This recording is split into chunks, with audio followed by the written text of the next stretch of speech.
A graça e a paz do Senhor nosso Deus, amado irmão da Igreja Presbiteriana Filadélfia. Esse é o projeto Sementes de Fé e nós chegamos ao capítulo 3 do livro do John Piper, Coronavírus e Cristo. Lembrando para vocês que o PDF do livro está na descrição do vídeo. Lá você encontra também o audiobook, poderá fazer download do PDF, ler o livro, desfrutar do audiobook, da leitura, que está disponibilizado, completamente gratuito. Isso é para a sua edificação. Irmãos, então, o capítulo 3 do livro do John Piper, ele tem por título A Rocha é Justa. A gente tem percebido aí, ao longo da leitura do livro do John Piper, que ele tem tratado a questão da pandemia, a questão do coronavírus, como sendo uma questão de incerteza, de aflição, de ansiedade, de tristeza, por causa de todos os problemas decorrentes do vírus. E ele tem nos trazido o seguinte convite: venha para a rocha. Esse é o primeiro capítulo, é um capítulo de apresentação, é um capítulo que ele nos convida a confiar em algo mais sólido, em um fundamento mais consistente.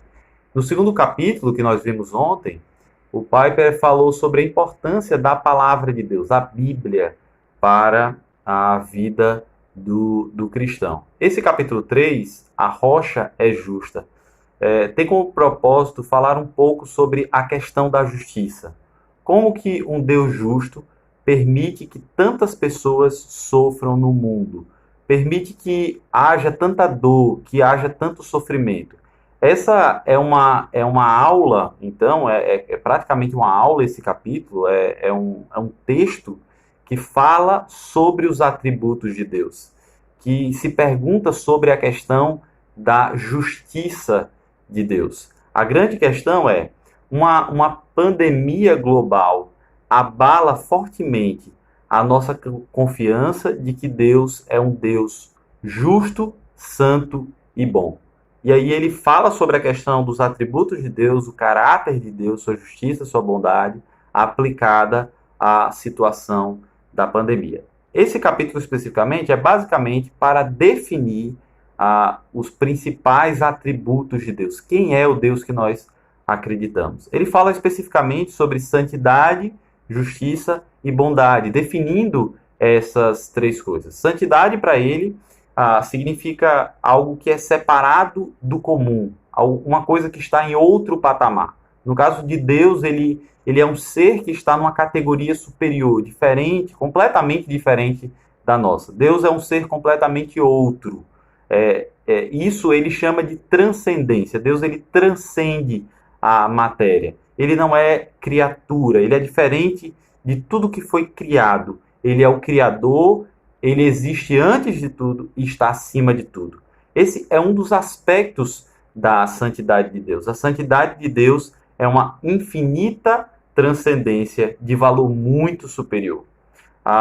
Porém, Deus, ainda que esteja acima de tudo, distante de nós, em certo sentido, né, quando fala sobre a transcendência, ele não é um Deus solitário. Na verdade, Deus Pai, Deus Filho e Deus Espírito Santo carregam essas características. Essa é a doutrina da Trindade que o pastor Piper expõe aí no seu livro. Ele fala ainda que santidade está intimamente interligada à questão da justiça. Ser santo não é apenas ser separado, ser transcendente, mas significa especificamente ser justo. E aí ele levanta aquelas questões sobre o que é certo e o que é errado. Onde vem o nosso senso de moral? De onde vem o nosso senso de justiça, de certo e errado?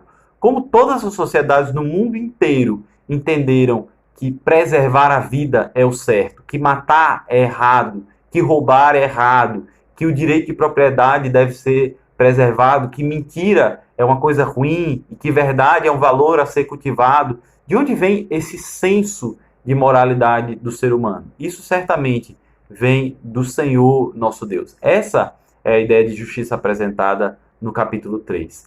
A retidão também está relacionada, interligada com a bondade. A ideia que Piper apresenta aqui sobre a bondade relacionada à retidão é que a santidade de Deus transborda em bondade e sua justiça guia a dádiva dessa bondade. É através da justiça que Deus ele concede a bondade. É verdade que quando Deus condena as pessoas ao inferno, ele está agindo com justiça. Ele não deixa de ser justo.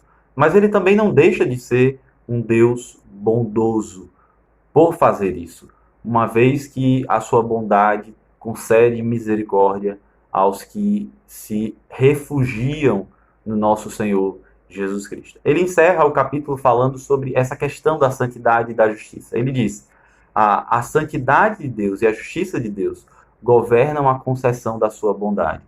É por isso que a sua bondade flui especialmente para aqueles que o temem e se refugiam nele. Salmo 31, verso 19 nos diz: como é grande a tua bondade, que reservastes aos que te temem, da qual usas diante dos filhos dos homens, para com os que em ti se refugiam.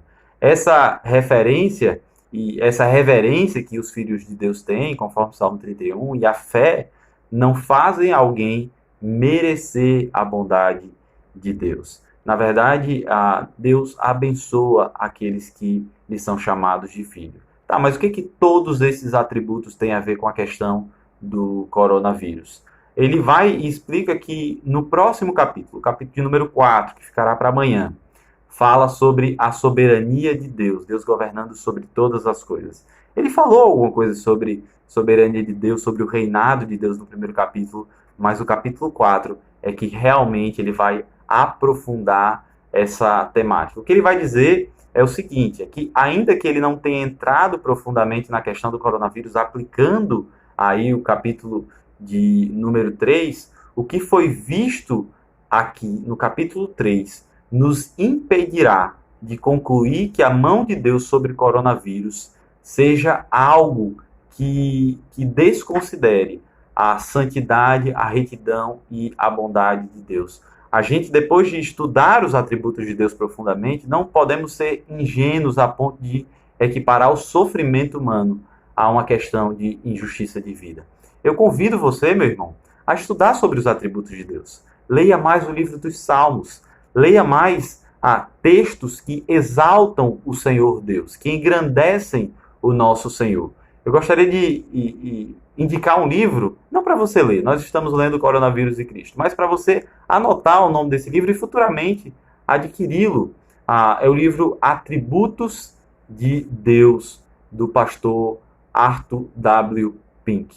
Atributos de Deus, Arthur W. Pink. Que Deus te abençoe e que você tenha um excelente dia na presença do Senhor. Forte abraço!